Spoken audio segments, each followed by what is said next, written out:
आज साधन सामग्री तकनीक आदि सारे क्षेत्रों में तरक्की का दौर चल रहा है, किंतु ह्रास हो रहा है तो बस जीवन मूल्यों का, संस्कारों का। अतः विद्यालयों में नैतिक शिक्षा अनिवार्य की गई है।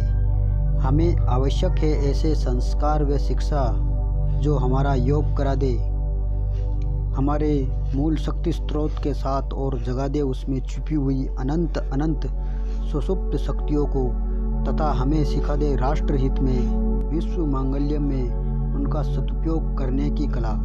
इसी उद्देश्य से आपके हाथों में अर्पित है महापुरुषों का प्रसाद। मौन से शक्ति संचय। छांदोग्य उपनिषद के अनुसार वाणी तजोमय है।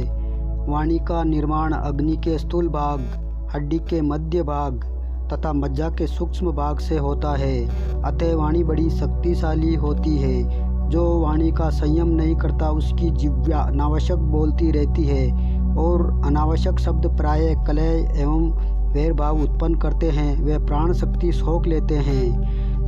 स्वयं भगवान शिव भी अधिकांश समय एकांत में समाधिस्थ रहते थे। भगवान श्री कृष्ण 13 वर्षों तक गौर अंगिरस ऋषि के आश्रम में मौन का अवलंबन लेकर एकांतवास में रहे। इसके बाद युद्ध के मैदान में उनके द्वारा अर्जुन को उपनिषदों के सार रूप में जो कुछ कहा गया उससे श्रीमद् भगवद गीता का प्राकट्य हुआ। रमण महर्षि 56 वर्षों तक अरुणाचल में रहे।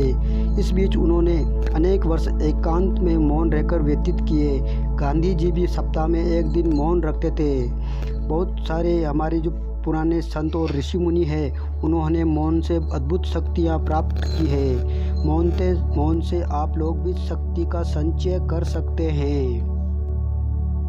भोजन का हमारे शरीर और मन पर प्रभाव। सुखी रहने के लिए स्वस्थ रहना आवश्यक है। शरीर स्वस्थ तो मन स्वस्थ। शरीर की तंदुरुस्ती भोजन, व्यायाम आदि पर निर्भर करती है।